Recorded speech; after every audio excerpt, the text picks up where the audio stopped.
Kita semua pasti punya sebotol minyak goreng di dapur kan? Tapi pernah kepikiran nggak sih, gimana ceritanya buah kelapa sawit yang warnanya merah itu bisa berubah jadi minyak bening keemasan yang kita pakai masak? Yuk kita telusuri bareng-bareng perjalanan luar biasa dari salah satu bahan pokok paling umum di rumah kita. Oke, sebelum kita jauh-jauh ke pabrik, kita mulai dari pertanyaan mendasar dulu. Dari sekian banyak jenis minyak yang ada, kenapa ya minyak kelapa sawit ini yang paling sering kita temui? Apa sih sebenarnya keunggulannya?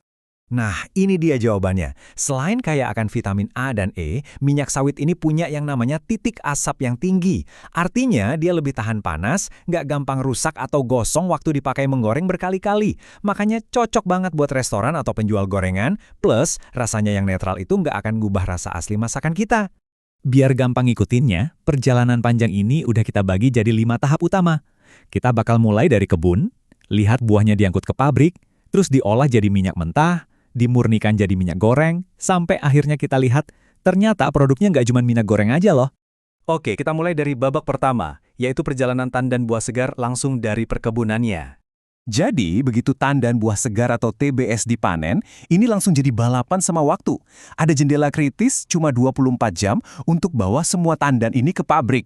Kenapa? Biar kualitas minyaknya tetap yang terbaik.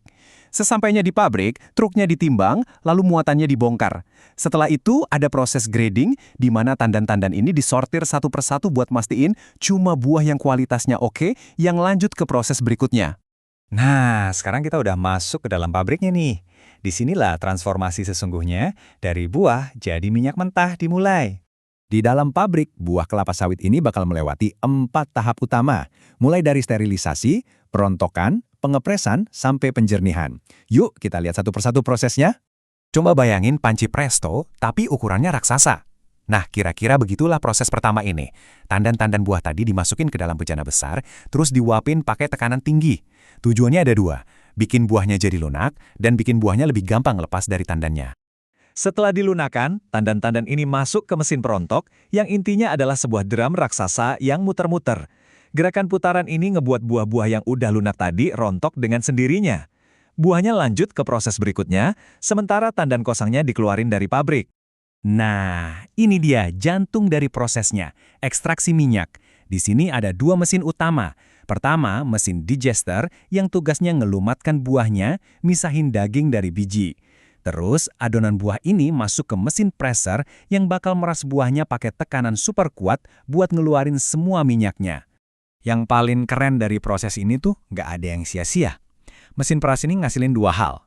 Minyak mentah yang kita mau, sama ampas padat yang isinya serat dan biji. Nah, ampas ini bukannya dibuang, tapi malah dipakai lagi jadi bahan bakar buat mesin-mesin di pabrik. Efisien banget kan? Langkah terakhir di tahap ini simple banget, cuma ngandelin hukum alam, gravitasi. Minyak mentah yang baru diperas tadi dimasukin ke tangki besar. Karena massa jenis minyak lebih ringan dari air dan kotoran lainnya, secara alami minyak bakal ngambang di lapisan paling atas. Nah, lapisan minyak inilah yang diambil buat proses selanjutnya. Hasil dari semua proses tadi itu namanya crude palm oil atau CPO. Tapi eits, jangan salah, ini belum jadi minyak goreng yang biasa kita pakai di dapur.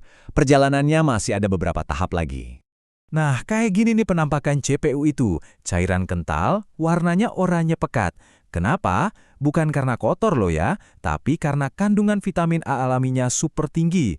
Jelas banget kan bedanya sama minyak goreng bening yang ada di supermarket. Supaya CPO bisa jadi minyak goreng, ada serangkaian proses pemurnian. Pertama, sisa-sisa air dihilangin. Terus, warnanya dijernihkan lewat proses yang namanya bleaching atau pemutihan. Terakhir, ada deodorisasi buat ngilangin bau khas sawitnya, biar nanti rasanya jadi netral. Ini nih salah satu tahap paling krusial, fraksinasi. Gampangnya bayangin aja minyak didinginkan pelan-pelan.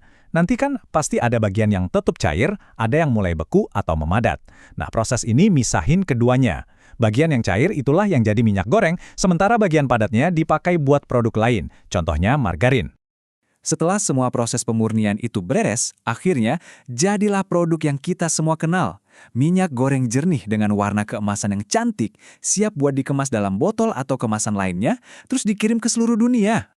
Oke, kita sampai di bagian terakhir. Di sini kita bakal lihat gimana perjalanan panjang tadi nyambung lagi ke kehidupan kita sehari-hari. Dan ternyata lebih banyak dari yang kita duga. Kalau lihat botol-botol minyak goreng ini, mungkin kita mikir, ya udah, ceritanya selesai di sini. Tapi ternyata, ini baru awalnya aja. Percaya atau enggak, minyak kelapa sawit itu enggak cuma berakhir di wajan kita. CPO yang sama itu jadi bahan dasar buat macam-macam produk yang mungkin kita pakai tiap hari. Mulai dari sabun, sampo, deterjen, mie instan, coklat, bahkan lipstik dan biodiesel. Yap, banyak banget produk di sekitar kita yang mengandung turunan dari minyak sawit. Jadi perjalanan dari satu tandan buah di kebun sampai jadi puluhan produk di rak toko, itu nunjukin betapa pentingnya industri ini dalam kehidupan kita. Nah, sekarang pertanyaannya buat Anda, dari semua produk turunan tadi, mana nih yang paling bikin kaget? Yang paling gak Anda sangka kalau ternyata ada hubungannya sama kelapa sawit?